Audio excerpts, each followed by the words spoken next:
Welcome back, ladies and gentlemen, to Canadian Football Central, CFL content for the fans, by the fans. And Rick, we have our video now about the CFL awards, the nominations from each team, or I guess the team award winners, and then who won the East, who won the West. And we're probably going to have some fun debate on who we think should win it all together. And we would ask for you wonderful people in the comment section down below to comment your picks at any point throughout the video. But if you're going to do that, then what you can also do is like and share and subscribe if you haven't already. Hit the notification bell. Helps out the channel a ton. If you're listening to this on Spotify, give us 5 stars. We would very much appreciate it. Rick, what are your thoughts to start? I'm just glad I never went Halloween trick-or-treating out west the other day because I never got any Saskatchewan tickets in my candy bag. Oh my God. You were waiting to use that one, weren't you? Oh, I was. Yeah.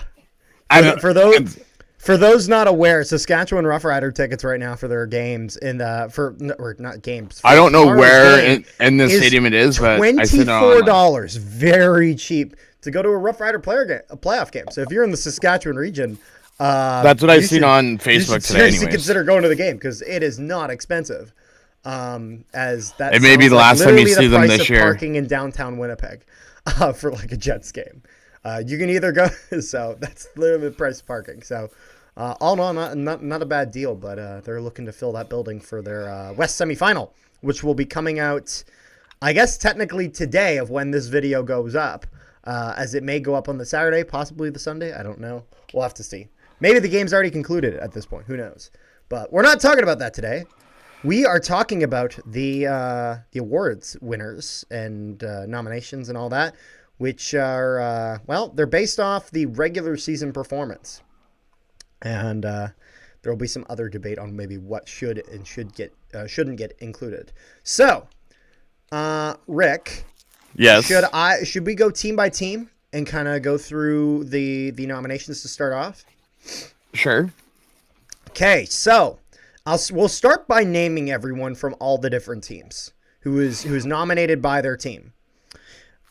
From the Montreal Alouettes, the nomination for most outstanding player goes to Tyrese Beverette, and he also gets the nomination for the most outstanding defensive player. Most outstanding Canadian nomination goes to Isaac Adeyemi Berglund. And the most outstanding offensive lineman nomination goes to Pierre-Oliver Lestage. And the most outstanding special teams player nomination goes to James Letcher Jr. And the nomination for most outstanding rookie goes to Jeffrey Canton-Arcu. This is all from the Alouettes. From the Argos, their nominations for most outstanding player goes to Kadeem Carey. For most outstanding defensive player, it goes to Deshaun Amos. For most outstanding Canadian, it goes to Lyram Haralahu. And then for most outstanding offensive lineman nomination goes to Ryan Hunter. And their nomination for most outstanding special teams player goes to Janarian Grant. Their nomination for most outstanding rookie goes to Mackay Polk. From the BC Lions, the nominations for most outstanding player goes to Justin McInnes. The nomination for most outstanding Canadian goes to Justin McInnes as well. For most outstanding defensive player, nomination goes to Gary Peters. For most outstanding offensive lineman, it goes to Jarrell Broxton, who I've been saying has been fantastic this entire year, despite some of the issues they've had. Their nomination for the most outstanding special teams player is Sean White. The nomination for the BC Lions, the most outstanding rookie, goes to, hold on a second, Ayinde Ely. I believe that's how you pronounce it. I probably messed that up. The nominations for the Calgary Stampeders. For most outstanding player goes to Reggie Begelton. Their nomination for the most outstanding defensive player is Cameron Judge. And he also wins a nomination for the Stampeders for the most outstanding Canadian. The nomination for the most outstanding offensive lineman goes to Sean McEwen of the Calgary Stampeders. And then their nomination for the most outstanding special teams player is Rene Paredes. And their most outstanding rookie nomination goes to Clarence Hicks. From the Edmonton Elks, their most outstanding player nomination goes to Eugene Lewis. Then for outstanding defensive player goes to Niles Morgan. For most outstanding Canadian, theirs is Curly Gittins Jr. For most outstanding offensive lineman, it goes to Martez Ivy. For most outstanding special teams player, it goes to Jake Julian. For most outstanding Canadian, their nomination is Nick Anderson. From the Hamilton Tiger-Cats, their nominations for most outstanding player is Bo Levi Mitchell. For most outstanding defensive player is Jamal Peters. For most outstanding Canadian is Keandre Smith. For most outstanding offensive lineman is Brandon Revenberg. For most outstanding special teams player is Mark Leggio. And for most outstanding rookie is Shamar Bridges. From the Ottawa Redblacks, their nominations for most outstanding player goes to Justin Hardy. For most outstanding defensive player goes to Michael Wakefield. For most outstanding Canadian is Drew Desjardins. And he also wins most outstanding offensive lineman nomination from the Redblacks. For most outstanding special teams player, they have Darius Pickett in their nomination. And then as well, for most outstanding rookie would be Khalil Pimpleton. Got just two more, as there's a lot to get through, Rick. I think I'm realizing just quite how many nominations there are the more I get through this.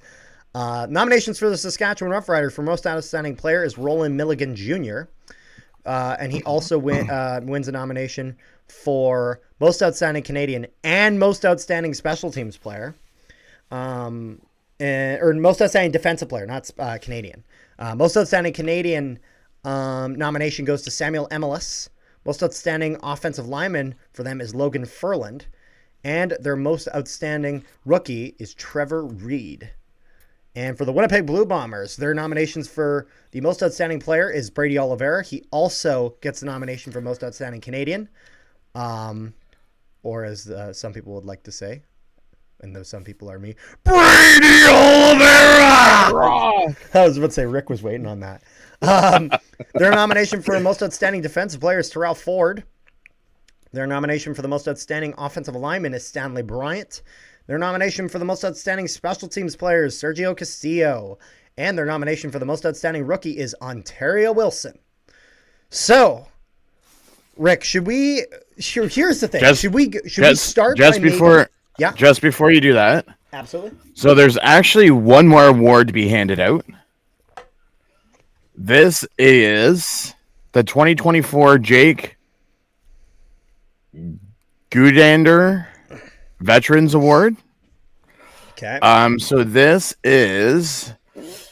recognizes the Canadian CFL player who best demonstrates the attributes of Canadian veterans' strength, persistence, and courage, and contribution to the Canadian communities.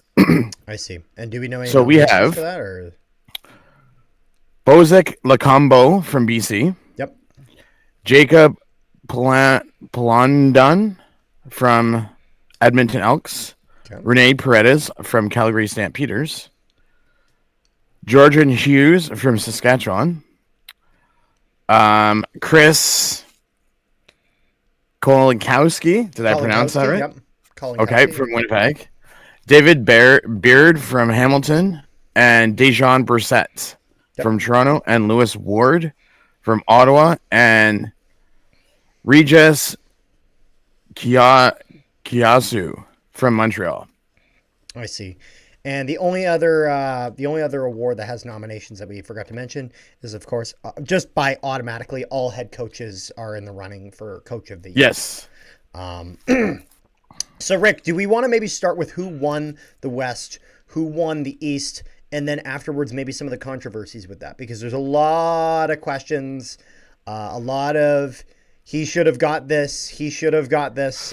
I mean, every single one. If you do, you might as well do each award and just give like the East and West finalists, and then as we do each award, talk about them. Yeah, if there's any controversies. Okay, so do we want to maybe we'll go the other way. We'll end with a most MOP as the last. Yeah. So we're going to start with most outstanding rookie, and the two nominations. Who the winner of the West was Nick Anderson from Edmonton, and from the East was Shamar Bridges from your Hamilton Tiger-Cats there, Rick. Now, there's a few kind of names that I think some were maybe seeing if they would end up on there. Of course, Polk has been very, very well for the Toronto Argonauts for the remainder of the season, and then the other notable name in the West. Trevor Reed did well with Saskatchewan, but Ontario Wilson was the other name out of Winnipeg that So did the not win their division. so the only thing that I can think of that I was looking at it today is that Shamar Bridges started out the gate hot. Yep, he did. And then he was consistent throughout the season, and then he missed the last 4 games last 2 or 3 games due to injury.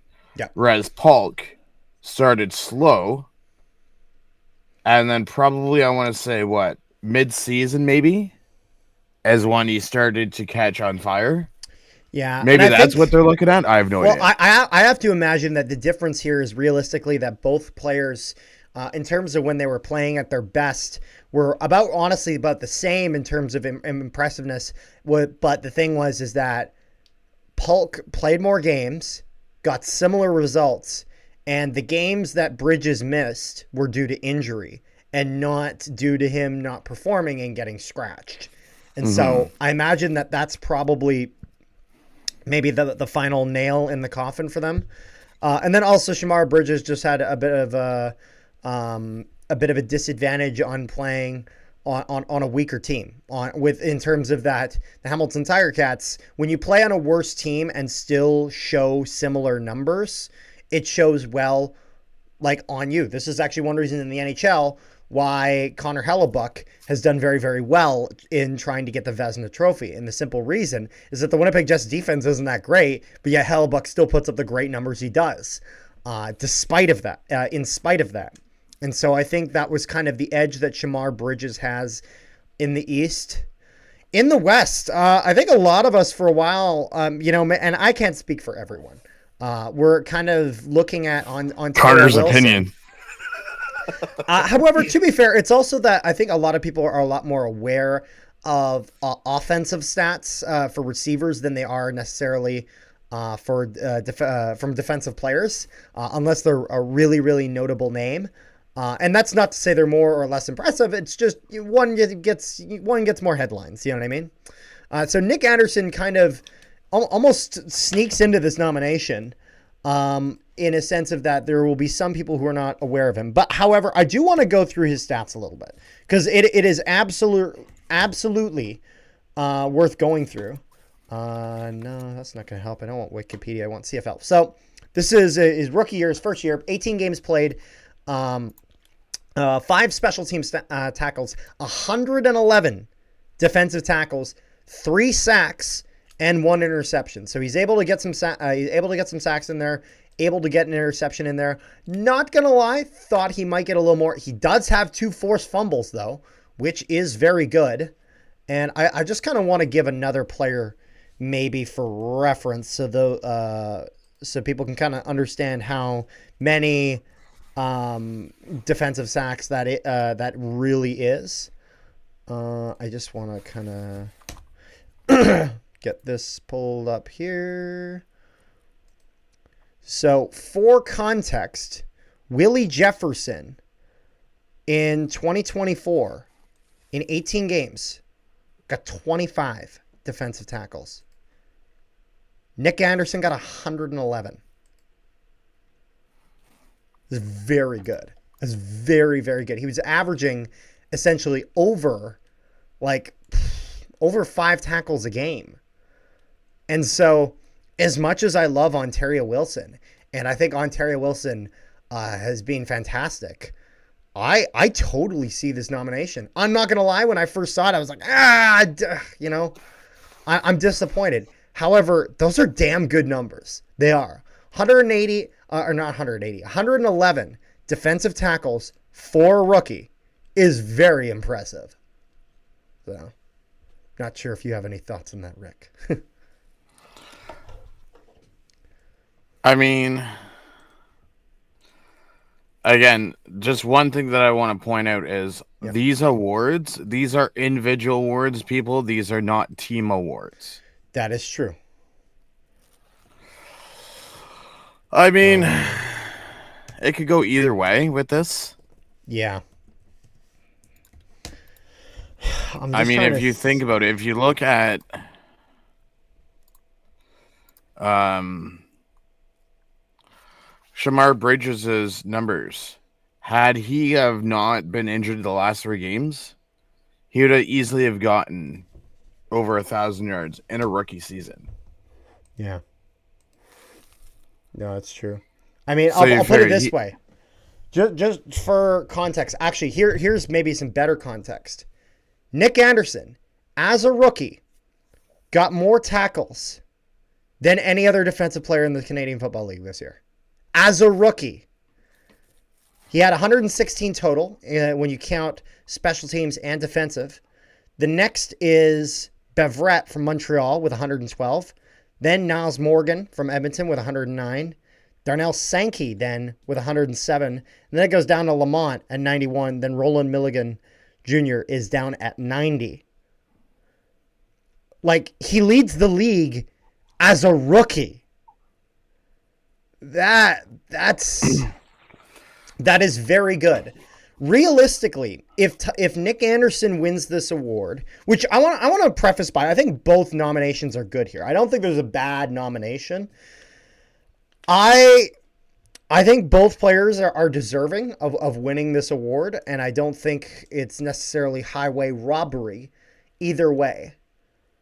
However, the only thing I do worry about for Shamar Bridges is that when a player doesn't play due to injury, it doesn't necessarily mean that they would have played great. It means that they didn't have the opportunity, so we don't know. With Nick Anderson, because he played a full 18 games, they know he played great. And so maybe he gets the slight edge on that technicality. I don't know. But it's very close. What's kind of your take on it? You could pretty much, like, okay, so I'll just kind of piggyback on with what you said. So even if Shamar Bridges played the other 3 games, yep, you're talking he could potentially, and I say potential if he played the last 3 games. That's true. Yep. He could have been ahead of people like Alexander Hollins, Dominic Rhymes, yep, Polk, yep, Ontario Wilson, Nick Dembski, and Samuel Emiles, and possibly Eugene Lewis. That's a true. Top 6 receiver in his rookie year. Yep.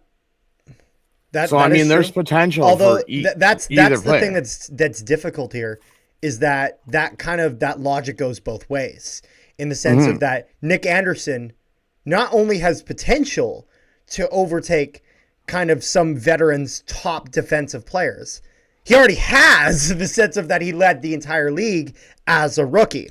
Now, another thing to keep in mind, with Shamar Bridges, 933 receiving yards, he would have absolutely cracked 1,000.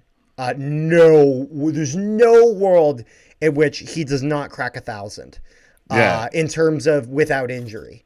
And so I'm not gonna lie, when he was playing, he whenever Ticats were like second and long, he was Bo's go-to person.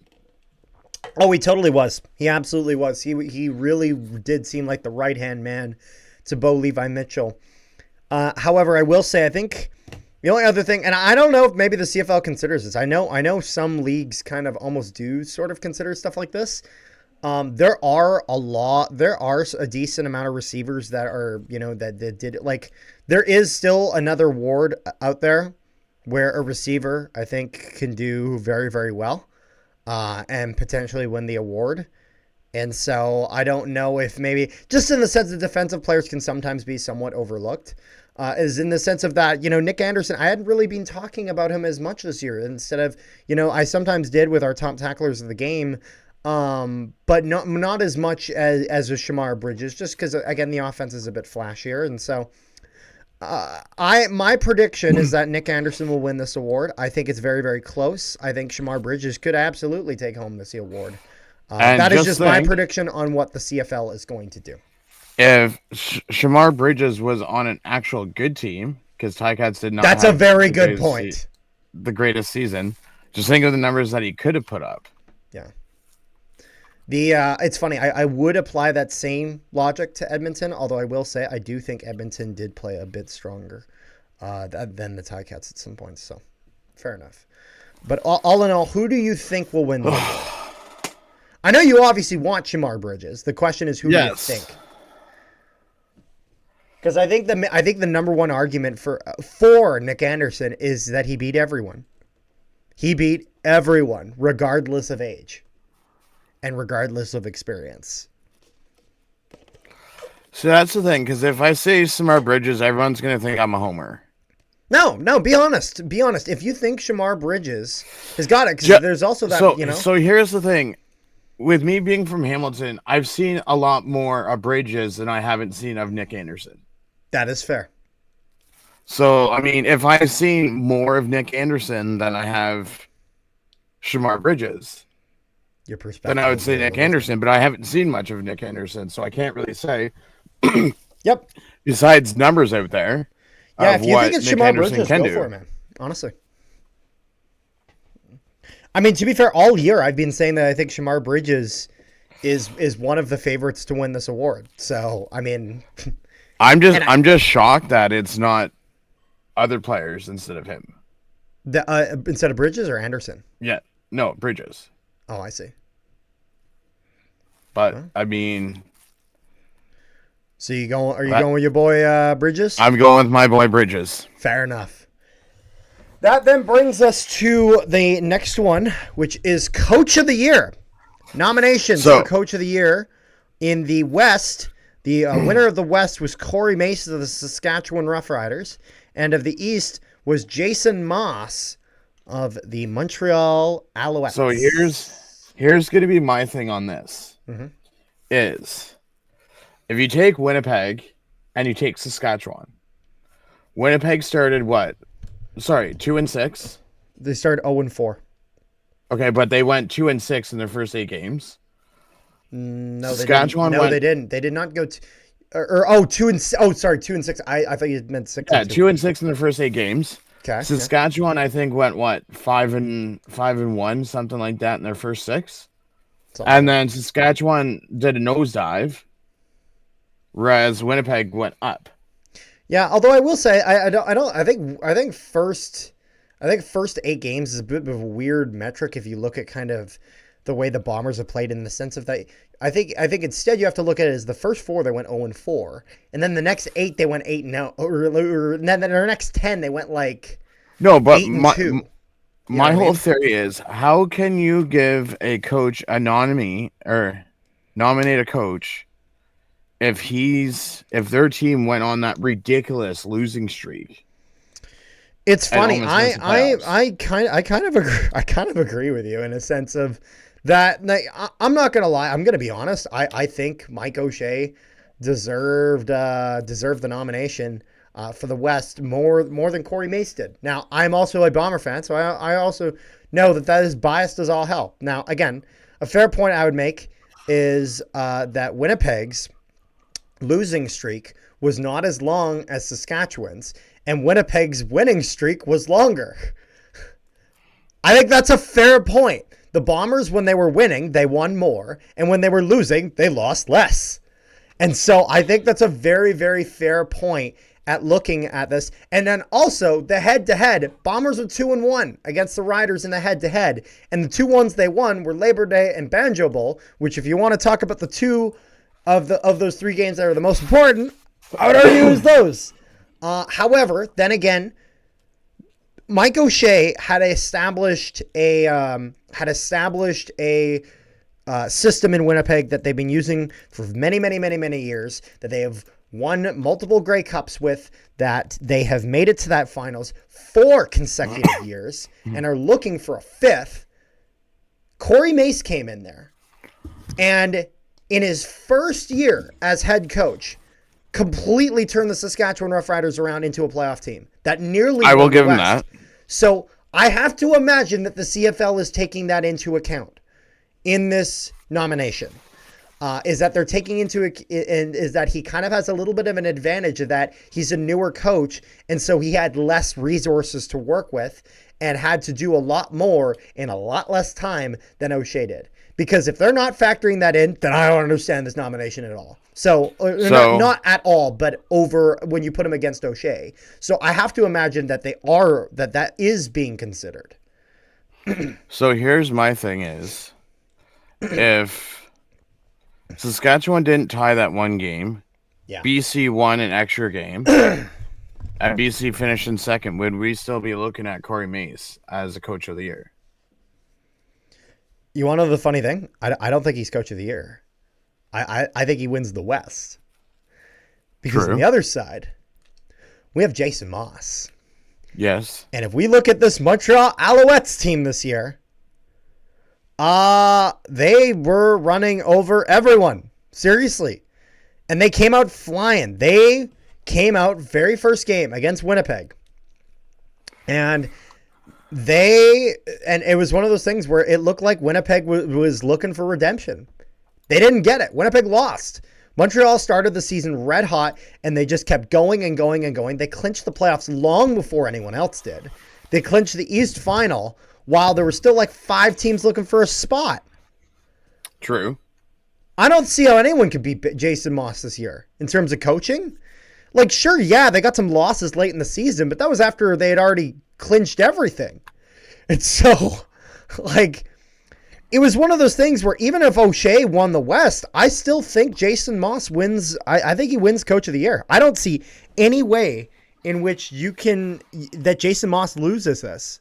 Again, and that's not to discredit Corey Mace. That's not to discredit Mike O'Shea. I love Mike O'Shea, and I want him to stay as coach of the Bombers for a very long time. There are some people saying that maybe they need to change that. I'm not going to lie. I'm not one of those people. I think those people are wrong. I think Coach O'Shea is one of the big reasons why we've been able to be as successful as we have. And that it is still a reason why the Bombers are still in it, despite the fact that their window of winning and being in that, winning window has been wide open for over half a decade. And so, but all things considered, for this year specifically, I think Jason Moss has got it. Any thoughts on that, Rick? Not really. Who do you think? I know that it's not well, because I mean, like I already said, like I don't as much like Jason Moss is going to win it because Corey Mace, like I said, they had that second half blowout, and if they didn't have that, then okay, I could see him winning it. But because they didn't do well in the second half, I can't see him winning it. Yeah. No, that's fair. It really was that implosion of Saskatchewan that prevents them from Jason Moss from getting that. Now, one thing I am pulling something up for this next one, as our next one is going to be most outstanding defensive player. The winner of the West from the Saskatchewan Roughriders was Roland Milligan Jr. And from the East makes everything more interesting. Therese Bevrett. So while you pull that up, just listen to this, okay? Okay. So Milligan had 91 tackles to Beverett's 111. But Beverett only had 9 special teams tackles, whereas Milligan had 20. Beverett had 8 tackles for loss. Milligan had 2. Yeah. Beverett had 5 sacks. Milligan had 0. Beverett had 2 interceptions. Milligan had 8. And then Beverett had 4 forced fumbles, but Milligan had none. Beverett had 1 forced fumble. Milligan had none.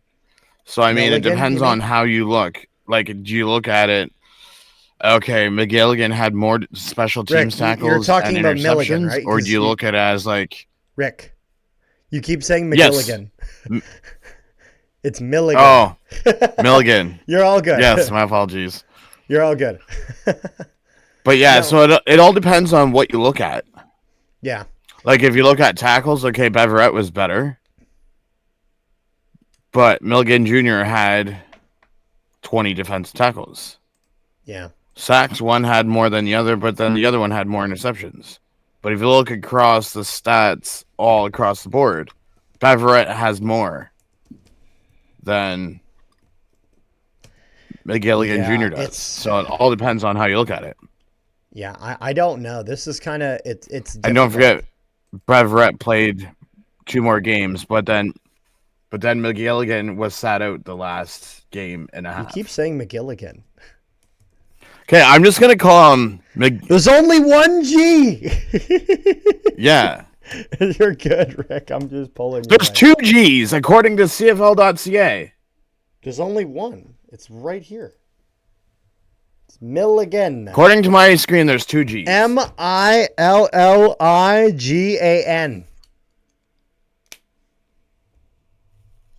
Okay, you know what? I'm gonna take it right from the horse's mouth. This is Milligan. There's 2 L's. Yes, I said you were pronouncing 2 G's, not 2 L's. You said McGilligan. My bad. And so I'm saying it's Milligan. That's all. I'm just Rick. I'm just being a pain in the ass. Don't worry, man. I thought you were trying to say that. I was trying to say that there's. No, well, yeah, there's 2 L's, but 2 L's sound the same as one. They still make a low sound. I'll just say Roland. You'll say Roland? You're doing my Haralahu logic, huh? I'm just gonna say Lyram. Like, no, yeah. But this is kind of interesting because I don't like. It's funny in the sense of that there will be a controversy in terms of who was selected for an award with Mr. Roland Milligan Jr., where we don't see it with Therese Beverett. I think Milligan Jr. is a strong case here. I think Beverett also does. Now, I need to see those stats side by side. That's what I need to do, you know? And I'm having a hard time just because these are both very good players. Now, I was hoping for my boy Terrell Ford, but the thing is that as great as Terrell Ford was, Milligan Jr. was just better. Now, so yeah, 102 I'm not looking at it. 102 defensive tackles for Beverett, 71 for Milligan Jr., 20 special teams tackles for Milligan Jr., 9 for Beverett, so pretty close in that margin. So 91 for Milligan Jr., and then just about 111 for Beverett, so just about 10 difference. 5 sacks for Beverett. However, 2 interceptions for Beverett. 8 for Milligan Jr. And I would argue that an interception has a lot more weight than a sack. As with a sack, obviously they lose yardage. But with an interception, you turn that ball around and it changes the play completely. Forced fumble for him.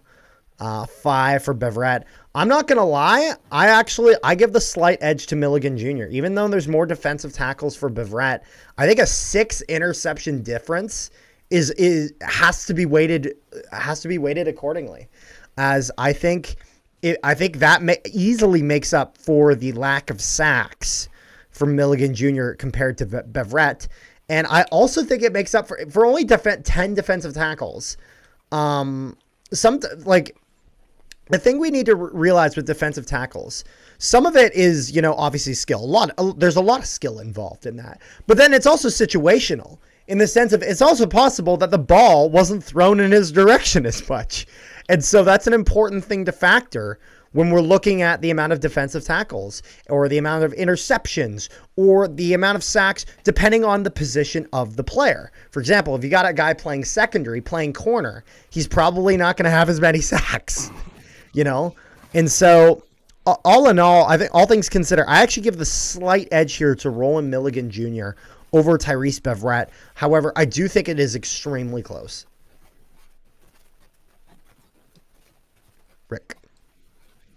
Rick, are you there? Rick? I am here, my friend. Here. I am here. Did you hear what I said? Were you waiting for my choice? Yeah, no, I was. Yes, I heard your choice. I asked you a question. You said that this is very close, and you're taking Roland. I know, and I asked you a question on who you would take. Oh, it was going slowly, but okay. What's your question? My question is, who would you take between Milligan Jr. and Beverett? I mean, if you're just going off of tackles and special teams tackles and interceptions I say all alone, things considered. I'd be taking. No. I know. Hold on. I would take Roland. But if you're going across the board, then I would take Beverett because Beverett's more of an overall, like across the board has everything. But if you're just basing it off of defensive tackles, special teams, and interceptions, then it's Roland. I think. Well, it's funny because like defensive tackles that goes to Beverett. However, the interceptions is the real big disparity between these two, and that's where Milligan has his strongest case.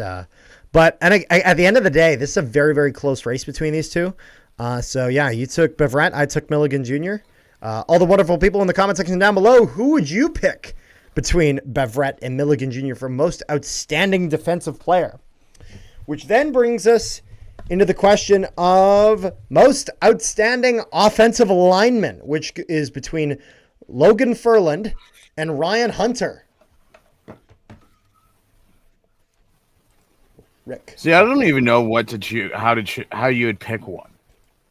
Just because it's hard to kind of keep track of stats for these two, just like of offensive linemen. You know what I mean? I mean, if you want to talk about offensive line, I mean, one of the Hamilton players could be there if you're talking overall offensive line. But like I said, this is individual, so it's hard to say who to pick for an offensive line. I've always been interested about how they give this as an individual award as opposed to not giving this to like a best like unit. You know what I mean? Maybe it's to take into account trades. I don't know. I know maybe if. You would have to pick only like 6 or 7 guys that can qualify for that. I don't know. But yeah, so with both of these guys, they did play. Okay, so Ryan Hunter did miss one game. I'm not sure if that was for injury or whatever. Ferland had played all 18 games. He was, he's actually from Saskatchewan. Went to school in Regina, whereas Ryan Hunter was from North Bay, Ontario. Went to school in Bowling Green down in the States.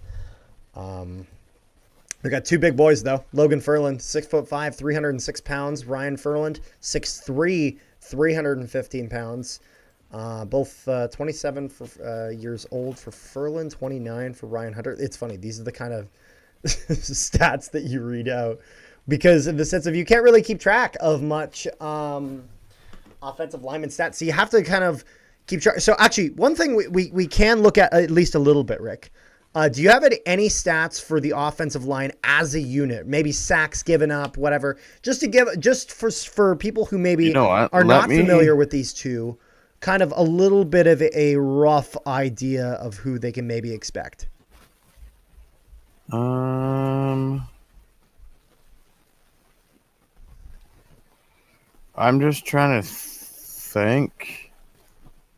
I don't think there's anything on PFF. Let's see player stats, like stats throughout 21. Yeah. The only thing that I can think of is maybe sacks, against the quarterback. Exactly, like sacks given up.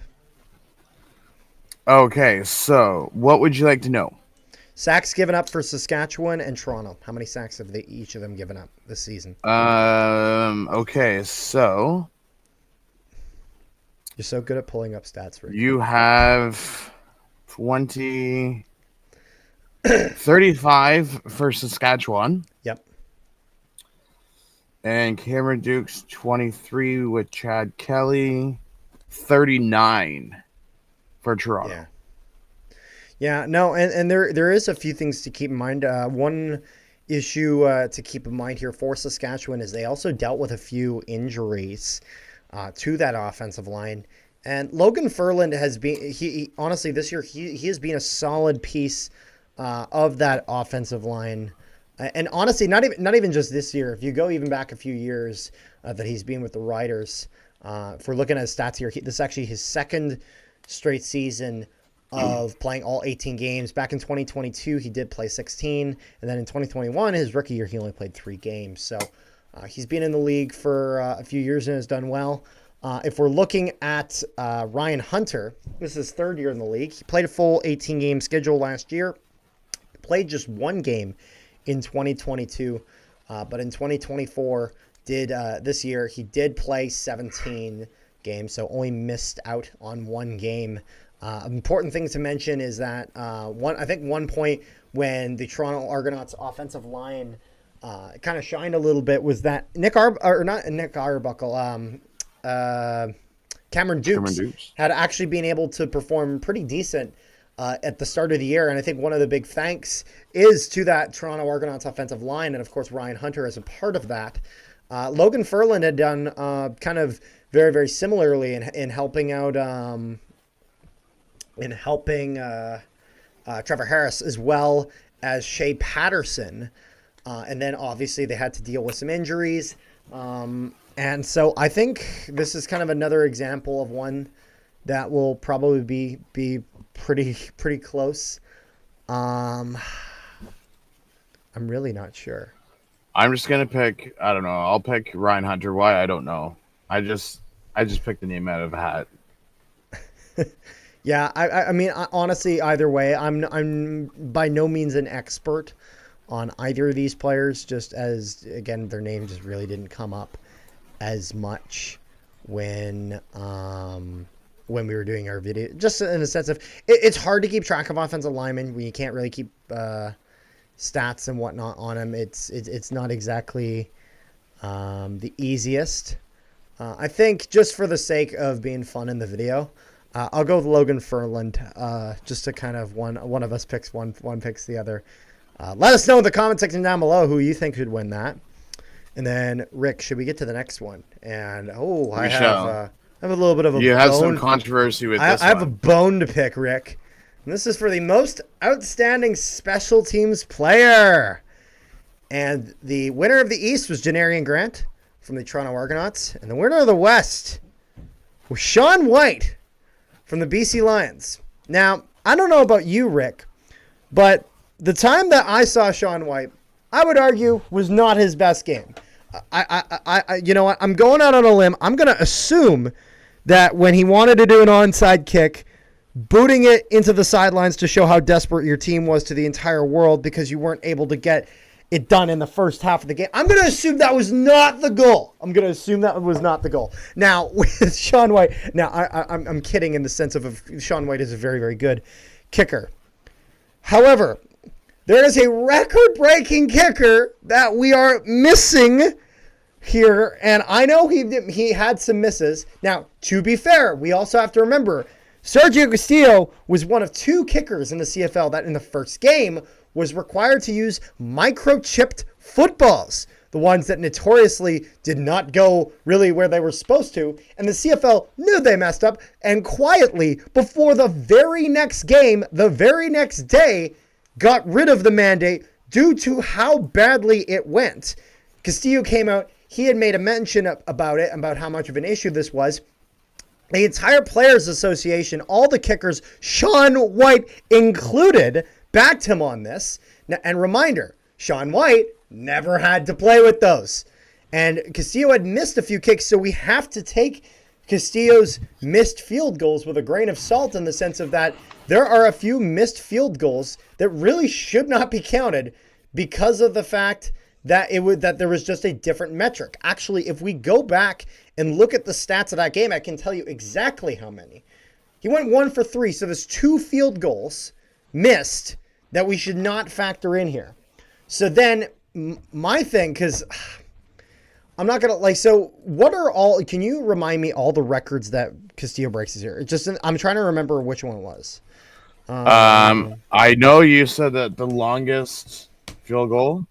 He has the longest field goal for the Winnipeg Blue Bombers. It is a club record. I believe the league record is 61. Maybe he may have tied that one. I don't know if he tied it because he hasn't made a 61. He made 2 60-yard field goals. One record I know he does have is the most 60-plus yard field goals in a season with 2, as no one has ever hit more than 1 in a single season, and he hit 2 60-yard field goals this year. And then that was one of them. And then the other one was he had most 50-plus yard field goals in a season. I'm trying to remember. I'm trying to remember how many. And I'm trying to remember exactly how many. So let's see. Let's see here. This is from 2023. Yeah, I'm just trying to Actually, look. I think I remember. look at- I think I remember a friend of ours tweeting about it. So I'm trying to see if I can find it because he. Yeah, I was just looking at his Twitter. Mr. Nosebuzz. Yes, behind the goalpost. He knows who he is. Yes, that's right. Okay, so this was... What's this? Okay, that's long snappers. He always makes these nice, colorful charts. And it's so much easier to read. Yeah. I'm trying to remember the number. I can't remember the number. I know I saw it. It spread somewhere. I'm trying to find it. Apologies to all the people at home just watching us on our phones, searching to find this. Well, I'm searching on the computer, and I can't find anything. Yeah, sorry. I guess Rick's back searching on the before computer, September. Yeah. So, Mister, between the goalposts, you need to step up your game, my friend. I can't find. Oh, here we go. I found his account. Okay. Now, if I scroll back just a little bit, it should not be too long to find. How much does he tweet? He tweets a lot. It should be on here somewhere. I mean, special teams is his thing. So Yeah. go nuts. Yeah, no, yeah, here we go. It's official. Yeah, there we go. So it's official. Marshall God is a Bomber fan. That's right. I'm just looking at all the wind that he was talking about. I see he got a post about Oh yeah. Relahu, all this wonderful stuff. It's in there somewhere. He posted about the record. Why am I missing this?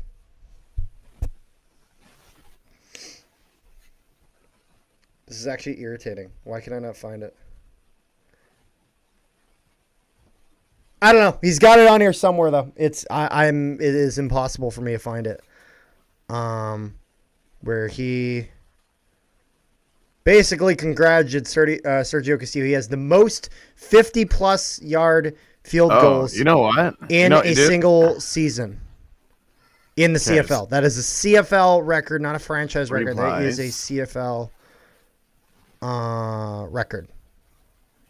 I just wish I could find out what that number was, because it is actually bothering me. It's actually it's really annoying. I don't know why these numbers are not as easy to find. So I gotta find it in here. Yeah, I don't know. Yeah, I don't know why I can't find it, but it there we go. Oh, I found it. Winnipeg Blue Bombers Sergio Castillo sets a new record for most 50-plus yard. Actually, and this was a while ago. The record before was 8. He said 9. I think I remember him saying it was around 11, I believe. Something like that. Because as of the 9th, as of I want to say August 1st, he has it at the record was 8, set in 1986 by JT Hay, and was tied later by Carlos Herta in 1994 and Lewis Ward in 2023. He got 9 at that point in the season. I think I think he got 2 more, I believe, by the end of the season. 50-plus yard field goals to bring it up to 11. I could be wrong. I believe that's the number. However, that long-winded point with a lot of research in the middle just to get an inconclusive answer was my argument why I think Sergio Castillo absolutely should have been on here instead of Shaun White. I firmly disagree. Again, not saying Shaun White's not great. Shaun White is great. However, I'm not going to lie. The most notable thing that happened to Shaun White this year was that his field goal kicking streak came to an end. So, in my opinion, the most famous thing that happened with Shaun White this year was that his record was something negative. Actually, was that his impressive streak that he had going. Keep in mind, when they had attempts for longer field goals, they kind of wouldn't go on it and they would protect his record. That is a fair thing, and that's absolutely true. When it's a 55-yard kick and you're not even going to try going for it. At a point in the game where you could really use it, in my opinion, they absolutely sheltered that record a little bit. However, let's go take a look at Shaun White's stats here, and why the CFL profile thing is not showing up. I don't know why. It should be on here somewhere. I searched up CFL. I'm trying to find his profile here on the CFL website. There we go. Okay. Yeah, Shaun White with 53 field goal attempts. He made 50. Really impressive. And he and he had done very, very well in that regard. That fair enough. And actually, if we look at, I'm just gonna out of curiosity, I'm gonna look at Sergio Castillo. As Sergio Castillo on 64, he made 51 again, but with those records broken that he had this year. So that is something to keep in mind for Sergio Castillo. Now, with Janarian Grant, do we know how many return touchdowns he got? He has, for punt return, he has 989 yards. He averages 14.8. Longest was 96. He has 3 punt returns. Touchdowns. On kick returns, he has 41 kick returns, 1,000 yards. Average of 24.4, longest is 103, and he has 1 touchdown. So he has 4 touchdowns overall, and the closest one has 1. Yeah. I don't really know, as to be honest, I think if Sergio Castillo was in here, I honestly think he wins this.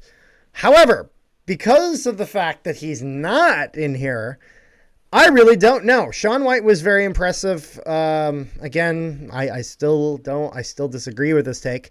But I do think he was impressive. Janarian Grant, I think, was also impressive. Janarian Grant, in my opinion, made a lot more noise when he was getting those punt return touchdowns. Teams had to adjust their game plans in order to deal with Janarian Grant. I don't think any team had to adjust their game plan to deal with Shaun White. Don't think they did. And poor guy had to tape up his hair so people would stop pulling it out while he was running. Yeah, no, seriously, Janarian Grant, the amount of times that a guy would get a hand on his hair and yank him to the ground from his hair. First of all, ouch. That sounds painful. But yeah, I mean, I think I gotta give it to Janarian Grant here. I think with Janarian Grant, he forced teams to change their game plans in order to deal with him. I think this would have been a little bit closer if Castillo was here, as I think teams needed to change their game plan and adjust when they were playing against Castillo, knowing that they couldn't give up 50 plus yard field goal because Castillo was probably going to hit it. But that's not the situation we're in. Shaun White is the nominee, whether I like it or not. So I think Janarian Grant wins it. That is my pick. What is your pick, Rick? I wasn't even considering Shaun White. I was wasn't even considering. Damn. No, well, because I mean, if you think about it, okay, yeah, he can. Yeah, you went on a streak, but you can't get good field position without a returner or a punt returner. Well, and you know what the thing is as well. Again, I think if you look at the distance of the kicks that he hit some long ones. He did. In all fairness, he did hit some long kicks. Not as long as a certain someone. And I think you cannot ignore that fact. As at the end of the day, I personally don't think Shaun White was the best kicker in the CFL this year. I think that he was top 3. I think you could put him as number 2. However, I do truly believe that Sergio Castillo was the better kicker. And if I had to start a franchise, I got to pick one and pay them the same amount of money, whatever it was. I'm picking Castillo over Shaun White. Whereas I think Janarian Grant as a returner was the best at his position over everyone else. And so, and I can't say the same for Shaun White. I think Janarian Grant wins this one. And I think he clears Shaun White. And I think that's probably a relatively safe pick. I would be a little bit shocked if Shaun White won. I do not believe that he was the best at his position this year. I know it sounds harsh, but that is just my opinion. Rick, should we get to the next one? We got 2 left. We shall. With the second biggest one of the 2. Most outstanding Canadian. From the East, we have Isaac Adeyemi Berglund. And in the West, who's looking to reclaim his title from and last year. Puppies. It's Brady Oliveira, the puppy saver himself. Okay, he is the nominee. I don't want to sound dumb or anything, but this is how much I don't pay attention to Montreal's team. Yeah, is he a defensive lineman or is he a linebacker? Because you know what, I don't pay attention to Montreal's team because I don't want to listen to those horns. So you know what? That's fair. I don't know if anyone actually wants to listen to those horns. So just to let you know, he is a defensive lineman. He's a defensive lineman for the Montreal Alouettes. But the fact that you had to answer that was funny, and he has been good. In the sense of, he got 36 defensive tackles, 5 special teams tackles. He got 7 sacks, and that's definitely what is getting him on here. 1 forced fumble. But then if we look at Brady Oliveira here, I'm just going to get his stats pulled up from this year. So Brady Oliveira, I believe he led the league in rushing. Led the league. Yes, he did. He did? And that was with 1,353 rushing yards. He basically he led the league. He led the league in carries, yards, 20 plus, and he played 17 games per game and 100 games. And he well, not 100 games, but 100-yard games. Yes. He only got 3 touchdowns, but again, I don't really think that's extremely relevant. Because Chris Trevler had 10. Well, but exactly. It's because naturally, like, how many times do you see a running back run it down the field, just punching it all the way, and then right when it gets on a 1-yard line, they throw the backup QB in, and he punches it in short yardage. Like that happens all the time, and so I'm not really concerned about Oliveira here, as I think Oliveira, I don't think that hurts him. And I think with Oliveira, like, again, that 1,353 rushing yards is absolutely ludicrous. And is seriously impressive. And this year had an average of 5.7 yards per carry. With his longest being 30 yards. On average, he got almost 6 yards, meaning that, because the big thing is with an offense in 3-down football, if you're running on first down, you want to get at least 5 yards, so that way you really can have the option to throw it or pass it come second play. Because if you don't get 5 yards on that first rush, then you pretty much have to throw it, and the other team knows it. And so they can cater their defense towards that. And I think with Brady Oliveira, he gave his team the opportunity to make that decision. There's only 5 people that are higher than him. For what? For average. The highest is Rankin at 7.8. Yep. That's the highest. Now another thing to keep in mind: how many carries does Rankin have? Because I think Rankin has carries. 98. Yeah, see that's But kind of the Rankin big thing. also played 6 games less. That is true. And if Rankin had played an entire season, it's very possible that maybe we're talking about him here in this instance. But at the end of the day, he did not play enough games in order to kind of be considered for the award. However, again, if he played a full season, we might be talking about Rankin here. If he is he Canadian? I don't know if he. I don't think so. Could you imagine? Okay, well, maybe for most outstanding player, then possibly. Who knows? Could you imagine if they had an all American player? Think of how many people would be in the running for that. Because you have most outstanding Canadians, so you got to have most outstanding Americans. No, you don't. It's Canadian Football League. It's not the Canadian American Football League. It's Canadian Football League. Most outstanding Canadians on there. Americans don't need that award. They got their own league. They're doing great. Again, I'm not dissing any of the American players. They're literally qualified. They're literally qualified for every other award on here. This is just for Canadians because it's Canadian Football League. Fair enough. If the UFL wants to have a All-American player and disqualify every other nation, fair enough. It's their league down there and down south, so they're allowed to do that. But do you want my opinion, Rick? On this one? Yeah. I already know where you're going. Brady Oliveira by landslide. Seriously. And this is no offense to Isaac Adeyemi Berglund. This is not saying he's a bad player. He's absolutely not a bad player. He got nominated for the award. He beat everyone else in the West. But I think with Brady Oliveira's stats, I think just the numbers don't lie, as a very, very eloquent Scott Steiner once said while cutting one of the greatest promos of TNA of all time. Steiner Math, search it up. Excellent wrestling promo. But I don't see how this is close, honestly. I think Brady Oliveira has this award locked. So here's going to be the interesting thing where me and you differ. Now, wait, but I need you to I already said Oliveira for this one, but the next one, the big one is where we differ. Yeah, and we're at now over an hour into this video. Yes. And that now brings us to our last award. The big award. MOP, Most Outstanding Player from the West, Brady Oliveira. And from the East, Bo Levi Mitchell. Rick, it's the Boveralls versus the Chicken Man. It's time to see who wins. It's time to see who wins. True.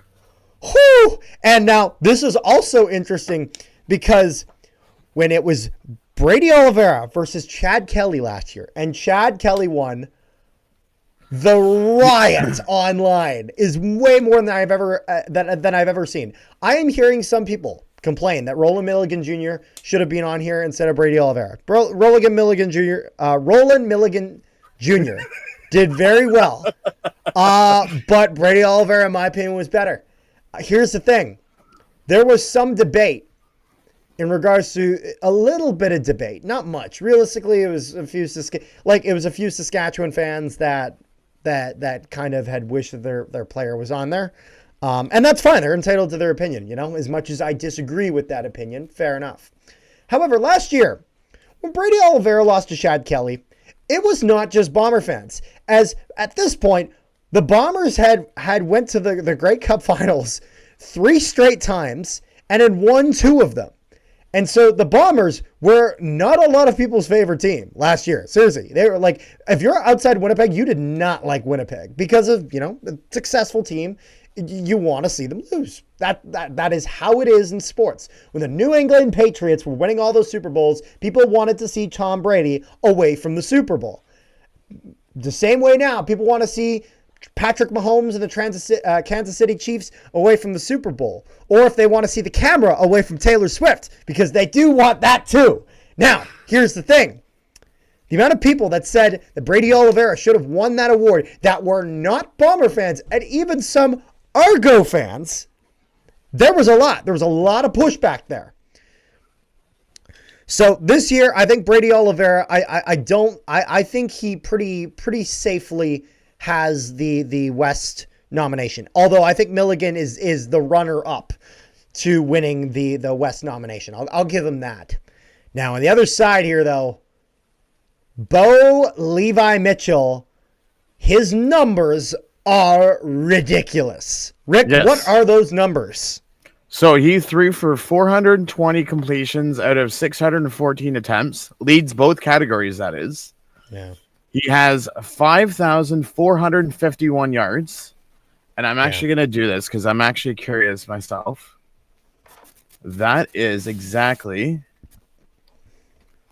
1,115 more yards than the second place, Zach Caleros.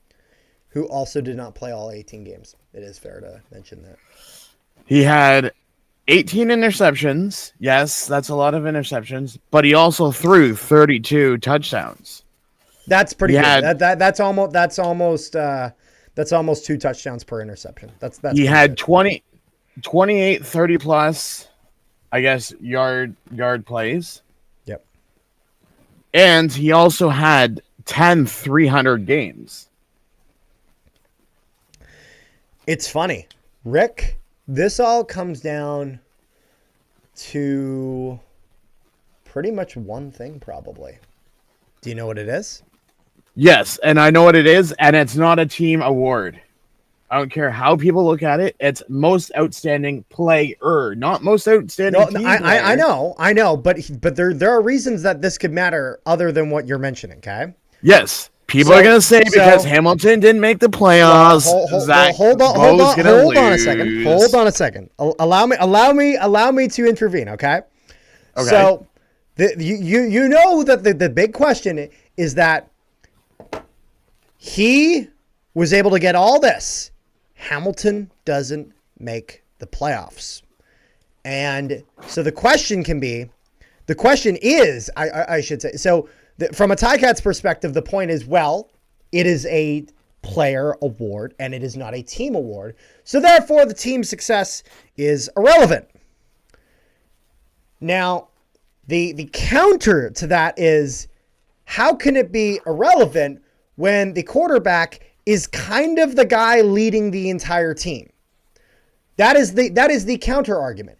In reality, I think realistically, the CFL will consider this somewhere down the middle, and team success kind of has to be a bit of a factor if you're a quarterback, because you are leading the team. You are the face of this team. You are leading them into battle. You're the first guy in and the last guy out. But then at the same time, it is a player award. So there are exceptions made to that. There will be some people that will say, look at what he did in spite of how bad his team was. So there's that way of looking at this too, which at that point, but here's the thing. At that point, then you are factoring in the team performance into it as well, which we know has factored into player awards. For example, again, going back to the NHL, Connor Hellebuck and those Vezina trophies. And one of the reasons that he did well was because he didn't have good defense around him. So the success or lack of success of the team was a factor for an individual award for best goaltender in the league, Connor Hellebuck. So with this could really go either way for Bo Levi Mitchell, as essentially, is that with a team that did not perform well in terms of being able to make the postseason, when 3 out of 4 teams in the East make it, and they were kind of the odd one out, there was a decent case against him in the sense of that he was not able to get it done. But then there's a decent case for him that he was able to put up these numbers in spite of the bad performance of others. Now, with Brady Oliveira, he was a big factor in the Bombers being able to come back and do as well as they have and keep that defense guessing. He was able to do very, very well offensively in the rushing game. He led the league in rushing yards the same way that Bo Levi Mitchell led the league in passing yards. And so they both led in their respective categories. I believe Bo Levi Mitchell set a club record for most passing yards in a single season. Is that correct? Yes, he demolished. Well, I shouldn't really say demolished, but he did break Henry Burris's franchise record. Do you know Henry Burris's record, just for context? Yes. Give me 1 second. Just so we can just so people can kind of compare the franchise record.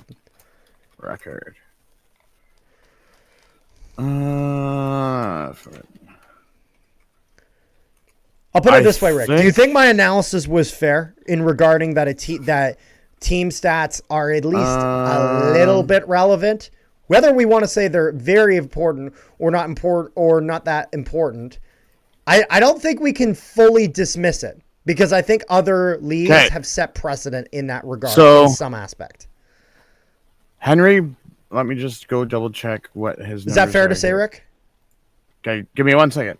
I will come back to that in a second. I just lost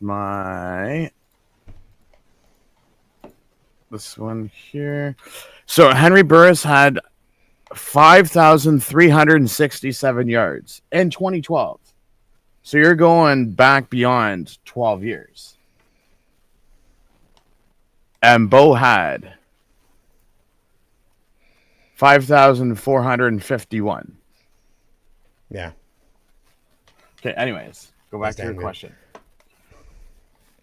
Do I think that it's relevant that that the numbers that he put up because they weren't in the playoffs? Is that what it was? Well, my thing is, do you think my analysis that's saying that even if you don't think that team records are that much of a factor, is it at least fair to say that they can't entirely be ignored? I mean, again, we can make the argument whether they're extremely important or not that important, but I don't think we could just dismiss it. No, but I mean, at the same time, he also threw for the most yards in his whole career this year too. That is true. That is true. Now, the only thing I will say to because there is that now. However, I will say that is a comparison amongst oneself, which I don't know if that's relevant, because the thing is that we're saying most outstanding player, not necessarily most outstanding of that person's career. You know what I mean? Mm-hmm. Just because now you're mentioning other years where this is just most outstanding player of this year, in the same sense that Brady Oliveira, for example, last year ran for 1,534 as opposed to 1,353. So he ran for more last year. It did not win MOP last year. Again, extremely controversial. When Brady Oliveira was a lot better last year, or I shouldn't say a lot better. He was a little bit better last year. And Chad Kelly, from memory, was not as good as Bo Levi Mitchell this year. However, again, Chad Kelly, to be fair, was first in the East, and so this could go a variety of different ways. As if Chad Kelly leading his team to that level of success helped him in his search for MOP last year, if that was one of the factors of why they gave the MOP to Chad Kelly, then by that same logic, that actually hurts Bo Levi Mitchell this year because of the lack of team success. If that is the metric they went by last year, I don't know. Now, with Brady Oliveira this year, obviously, he didn't have as many touchdowns as he did last year.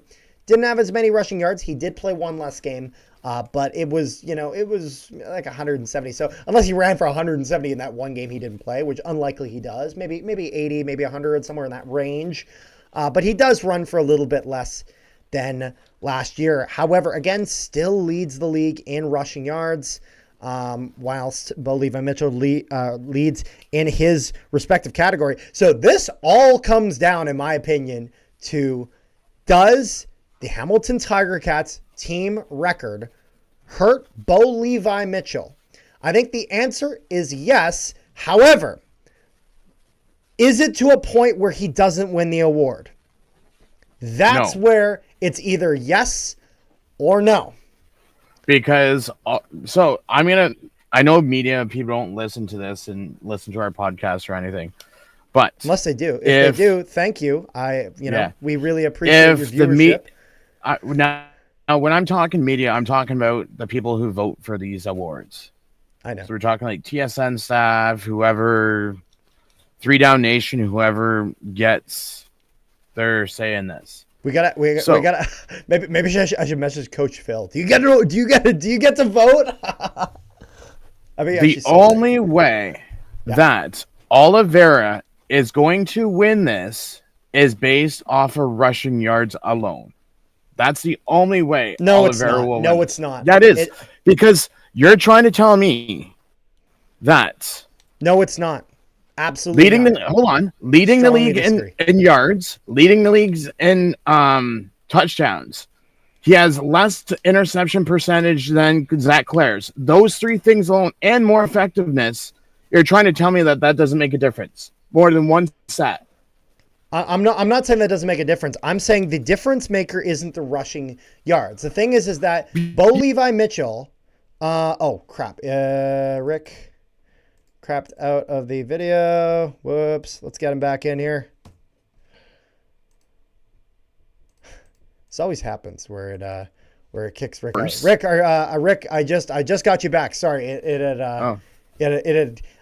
What I was going to say is it is not rushing. I strongly disagree that rushing yards is not going to be the factor here, and the reason why is because Brady Oliveira led in rushing yards as a running back. Yeah. Bo Levi Mitchell led in passing yards as a quarterback. Now, the thing is that some would maybe say that Bo Levi Mitchell was leading by more over the next guy as opposed to Brady Oliveira over the next guy. Mm-hmm. You know, and that is up to your interpretation. I think even if that is true, I don't think that moves the needle. I think what does move the needle is, again, if you factor in Hamilton's record into Bo Levi Mitchell's and I get that, performance. Because the thing is that now we're not just talking about incredible yards. We're talking about incredible yards missed the playoffs in a 9-team league where 6 teams make it. Where the top 60% make the playoffs. So here's my thing, and I will leave off with this. Okay. All these people who vote need to realize it's MOP, not MVP. There's a difference. Most outstanding player of the season, not team-wise. So I'm going to leave it at that. People can think what they want. We have established that you can't ignore that other award. Again, we should value player success. That is true. But we can't just ignore the team stats either. And I never said that we had to ignore team stats. Sorry. I just want to make sure that. Okay, I want to make sure. I'm not saying that. All I'm saying is they have the award called Outstanding Player, not Outstanding Team Award, and that's what the MVP is for the playoffs. This MOP is for the season. We're not talking about if they make the playoffs or not. We're talking about season. That's where I'm getting at. I know, and it's not just me; it's all other fans that I've seen posted on social media. The only thing I will say is it's not when I say don't make the playoffs, it's not necessarily because obviously there's if a team makes a postseason is something to think about. It's that they have 7 wins and 11 losses as opposed to 11 wins and 7 losses. Then again, 4 win-loss difference. That depends on who you are. That is the difference between first in the West and last in the East. So again, that's where it really depends on how they view this. I think I'll put it this way. I think both guys have very valid reasons for why they should win this award. Do you think that's fair, Rick? That both players at least have played well enough to deserve winning this award? Yes. My personal opinion, you know where I'm going with this. And you know where I'm going with this. And to be fair, Rick, we knew this was the conclusion between the two of us. I'm going with my boy Brady Oliveira, and we know that you're going with your guy Bo Levi Mitchell. That is the way we're going with this. I'm pretty sure. You know what? I'm curious. And both have a strong case. Bo Levi Mitchell's had a very strong case for a while. Brady Oliveira's had a strong one too.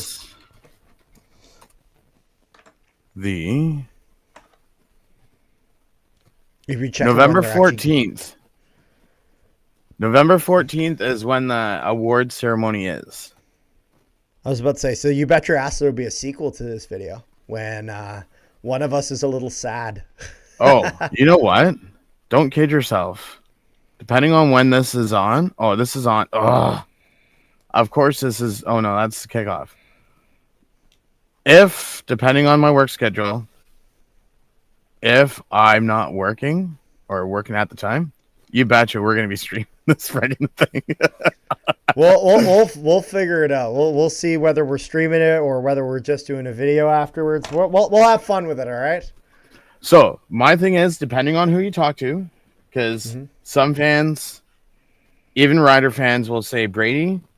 Some fans, even Bomber fans, will say Bo.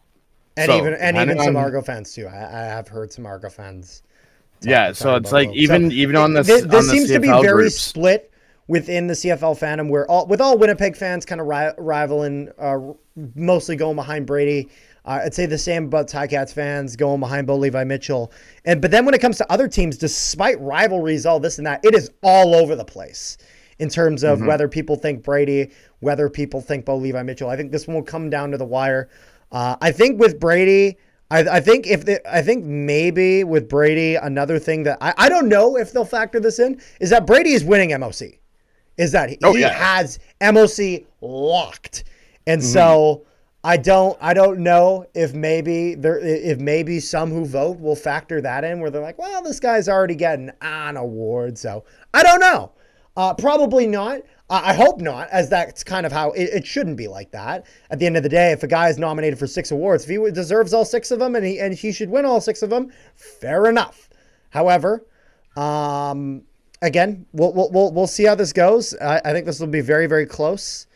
And one of us will have MOP on our squad. So at the end of the day, it is what it is.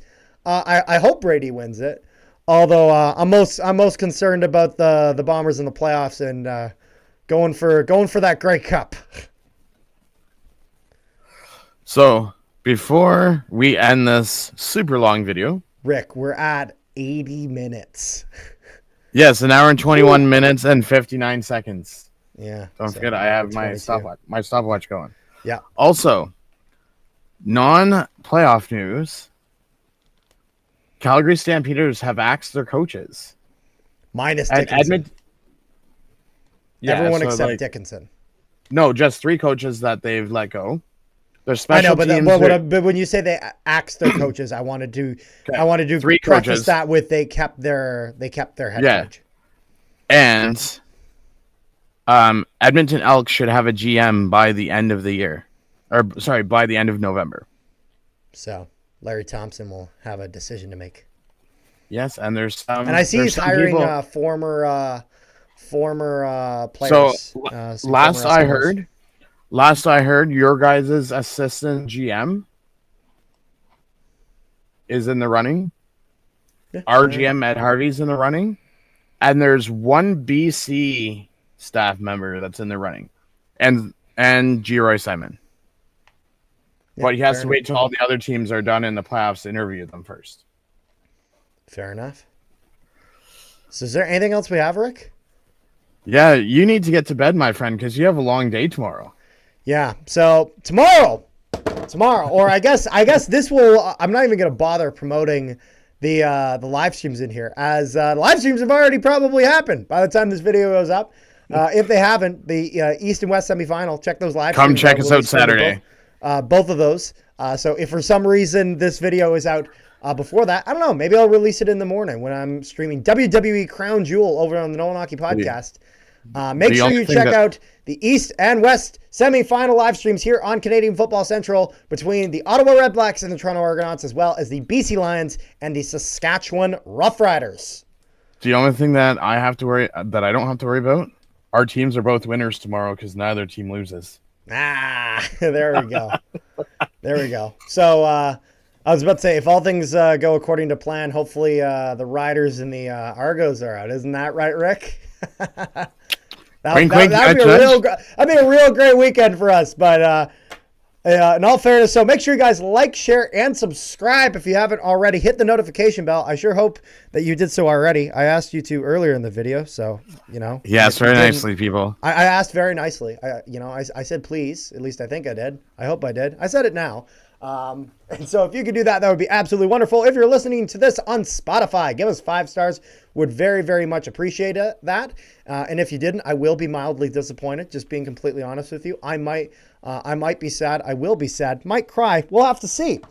Anyways, Rick, is there anything else that you would like to say before we finish this very, very long video that I'm tired, Rick. Oh, man. Yes. Both of our teams won today, baby. There we go. Wait, did I miss another one? Who'd they beat? We beat Tampa Bay. Yes. And we beat the Columbus Blue Jackets, or as the Toronto Maple Leafs call them, Kryptonite. We played Toronto on Sunday, so that'll be interesting. Fair enough. All right, so But other thank you than all that, for watching, and peace, love, and positivity to all you wonderful people at home. And we will see you guys next time.